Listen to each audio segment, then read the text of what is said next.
بلوچستان کے امن پروار بھارتی پراکسی فتنۃ الخوارج کا کوئٹہ میں خودکش حملہ۔ سیکیورٹی ذرائع کے مطابق دہشت گردوں نے ایف سی کی وردی پہن رکھی تھی۔ جوابی کارروائی میں تمام 5 دہشت گرد ہلاک۔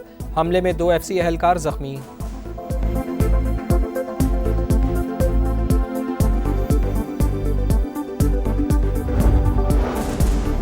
پاکستان اسٹاک ایکسچینج میں نئی تاریخ رقم۔ دوران ٹریڈنگ 3 حدیں عبور۔ پہلی بار 1,64,000، 65,000 اور 66,000 پوائنٹس کا سنگ میل عبور۔ دوران ٹریڈنگ 2100 سے زائد پوائنٹس کی تیزی۔ صرف 30 روز میں مارکیٹ میں 19,000 پوائنٹس کا ریکارڈ اضافہ۔ غزہ میں جنگ بندی کے امکانات روشن۔ امریکی صدر کا 20 نکاتی منصوبے کا اعلان۔ نتن یاہو نے بھی امن منصوبہ تسلیم کر لیا۔ صدر ڈونلڈ ٹرمپ کی اسرائیلی وزیر اعظم سے ملاقات کے بعد پریس کانفرنس۔ کہا، وزیر اعظم پاکستان اور فیلڈ مارشل نے میرے 20 نکاتی معاہدے سے اتفاق اور مکمل حمایت کی۔ معاہدہ مسترد کیا تو حماس کو ختم کرنے کے لیے اسرائیل جو چاہے کرے، میرا مکمل تعاون حاصل ہوگا۔ ایران بھی ابراہم معاہدہ قبول کر لے گا۔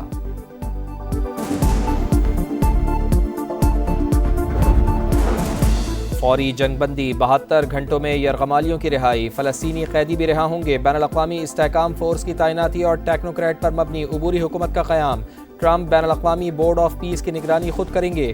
ٹونی بلیئر کا اہم کردار ہوگا۔ امریکی صدر کا 20 نکاتی امن منصوبہ سامنے آ گیا۔ حماس کا حکومت میں کوئی کردار نہیں ہوگا۔ ہتھیار ڈالنے ہوں گے۔ غزہ کو غیر فوجی علاقہ بنایا جائے گا۔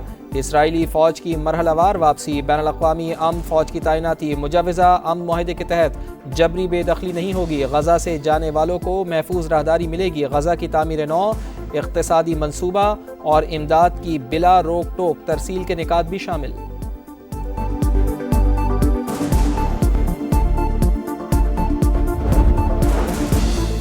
قطری وزیر اعظم اور مصری انٹیلیجنس چیف نے حماس کے ساتھ 20 نکاتی غزہ امن منصوبہ شیئر کر دیا۔ منصوبے کا اچھی نیت کے ساتھ جائزہ لے کر جواب دیا جائے گا۔ حماس کا ثالثوں کو جواب۔ حماس کا کہنا ہے کہ غزہ پر غیر ملکی ادارے کی حکمرانی قبول نہیں کی جائے گی۔ ٹونی بلیئر ناقابل قبول شخصیت ہیں۔ فلسطینی ریاست بنتے ہی ہتھیار ریاست کا حصہ بن جائیں گے۔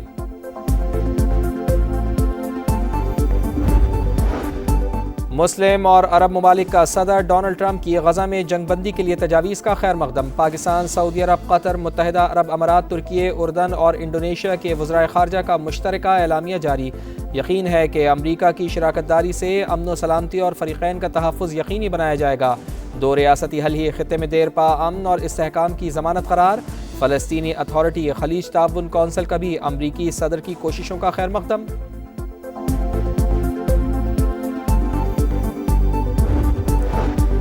جسٹس طارق محمود جہانگیری کو کام سے روکنے کا فیصلہ کالعدم قرار۔ سپریم کورٹ نے اسلام آباد ہائی کورٹ کے فیصلے کے خلاف اپیل منظور کر لی۔ درخواست سننے سے پہلے رجسٹرار کے اعتراضات پر فیصلہ کرنے کا حکم۔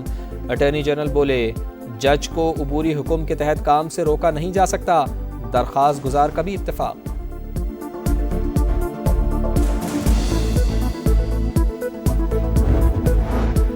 پاکستان جنوبی ایشیا، مڈل ایسٹ اور سینٹرل ایشیا میں کردار ادا کرنے کے لیے تیار۔ بین الاقوامی راہداریوں کو امن و خوشحالی کی شاہراہیں بنانا ہماری ذمہ داری۔ وفاقی وزیر مواصلات عبدالعلیم خان کا قازقستان میں سلک وے ٹرانسپورٹ فورم سے خطاب۔ کہا، پاک چین اکنامک کوریڈور اور بیلٹ اینڈ روڈ پر کام ہو رہا ہے۔ تجارتی راہداریوں سے لینڈ لاک ریاستیں لینڈ لنک معیشت میں بدل سکتی ہیں۔ سی پیک دیگر راہداریوں ای سی او اور ایس سی او کے ساتھ بھی ہم آہنگ ہے۔ فورم میں پاکستانی وفد کی بھرپور پذیرائی۔ وفاقی وزیر مواصلات عبدالعلیم خان کا شاندار خیر مقدم۔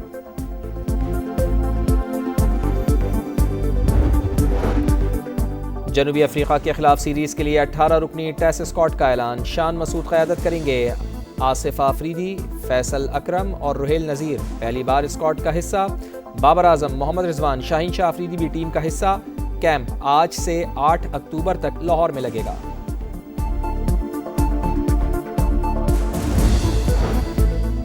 پاکستان کرکٹ بورڈ نے لیگز کے لیے کھلاڑیوں کے این او سی معطل کر دیے۔ پاکستان کے کھلاڑی اب دیگر لیگز میں شرکت نہیں کر پائیں گے۔ نوٹیفیکیشن جاری۔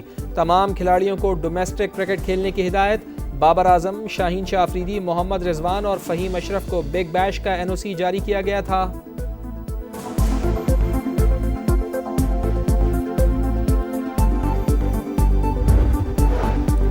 اور بھارتی گجرات کے قریب بننے والا ہوا کا دباؤ مزید شدت اختیار کر گیا، سسٹم کے کل ڈپریشن میں بدلنے کا خدشہ، محکمہ موسمیات نے ٹراپیکل سائیکلون کا دوسرا الرٹ جاری کر دیا، کراچی، ٹھٹہ، سجاول اور بدین سمیت متعدد اضلاع میں گرج چمک کے ساتھ بارش کا امکان۔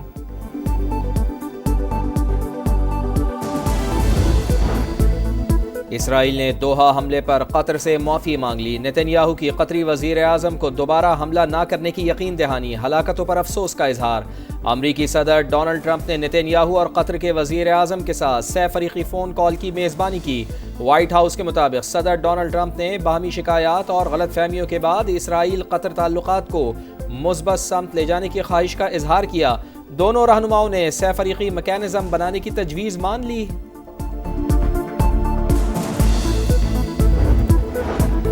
اسلام آباد ہائی کورٹ کے جسٹس طارق جہانگیری کو کام سے روکنے کا فیصلہ کالعدم قرار، سپریم کورٹ نے جسٹس طارق محمود جہانگیری کی اپیل منظور کر لی، جج کو عبوری حکم کے تحت کام سے روکا نہیں جا سکتا، اٹارنی جنرل کا عدالت میں موقف، سپریم کورٹ نے ریمارکس دیے، ہائی کورٹ درخواست سننے سے پہلے رجسٹرار کے اعتراضات پر فیصلہ کرے۔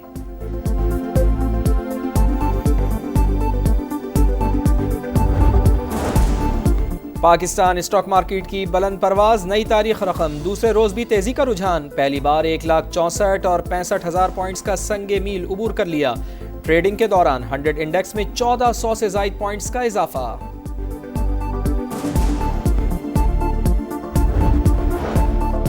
پاکستان اور آئی ایم ایف کے درمیان دوسرے ششماہی اقتصادی جائزہ مذاکرات، مالیاتی ادارے کا وفد کے سندھ، کے پی اور بلوچستان کے نمائندگان سے ملاقات، سیلاب سے ہونے والے نقصانات اور مسائل پر بریفنگ، پنجاب حکومت کے نمائندے آئی ایم ایف کے ساتھ آج تفصیلی مذاکرات کریں گے۔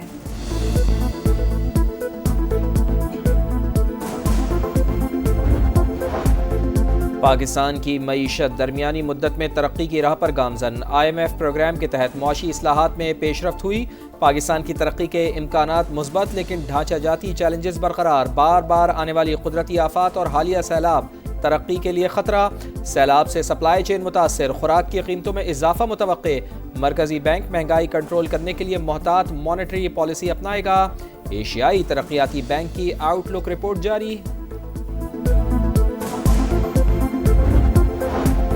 حکومت توانائی کے شعبے میں مؤثر اصلاحات کے ایجنڈے پر عمل پیرا، گردشی قرض پر قابو پانے کے لیے ٹھوس پیش رفت کی گئی، وزیر توانائی اویس لغاری کا سیمینار سے خطاب، کہا ماحولیاتی تبدیلیوں کے چیلنجز سے نمٹنے کے لیے اقدامات کر رہے ہیں، ماحول دوست توانائی کا فروغ ترجیح ہے۔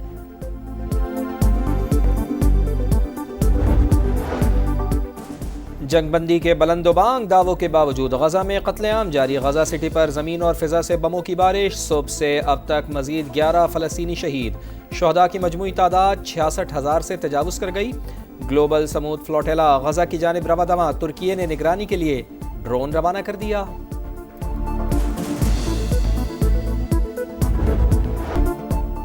جنوبی افریقہ کے خلاف ہوم ٹیسٹ سیریز، 18 رکنی اسکواڈ کا اعلان، شان مسعود ٹیم کی قیادت کریں گے، آصف آفریدی، فیصل اکرم اور رحیل نذیر پہلی بار اسکواڈ میں شامل، بابر اعظم، محمد رضوان اور شاہین شاہ آفریدی بھی حصہ، پاک جنوبی افریقہ پہلا ٹیسٹ 12 اکتوبر سے لاہور میں شروع ہوگا۔ پاکستان کرکٹ بورڈ نے قومی کرکٹرز کے غیر ملکی لیگز کے لیے این او سی معطل کر دیے، نوٹیفیکیشن جاری، بابر اعظم، شاہین شاہ آفریدی، محمد رضوان اور فہیم اشرف کو بگ بیش لیگ کے لیے این او سی جاری کیا گیا تھا، بورڈ کی تمام کھلاڑیوں کو ڈومیسٹک کھیلنے کی ہدایت، ایشیا کپ میں شرکت کے بعد قومی کھلاڑی وطن واپس پہنچ گئے۔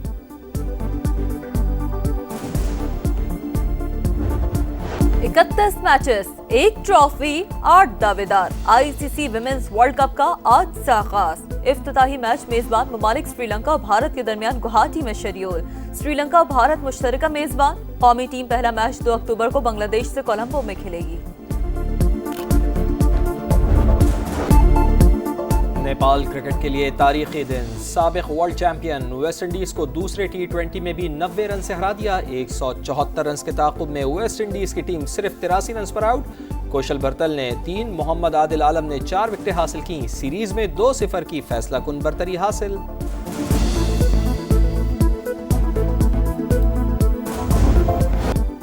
اور برف پوش پہاڑ، نیلگو جھیل کا شفاف پانی، ہر طرف دل فریب نظارے۔ گلگت بلتستان کا جنت نظیر سیاحتی مقام شنگریلا اسکردو خوبصورتی میں اپنی مثال آپ۔ دلکش وادی سیاحوں کے لیے خوابوں کی سرزمین، جھیل پر بورڈنگ کا منفرد تجربہ یادوں کا حصہ۔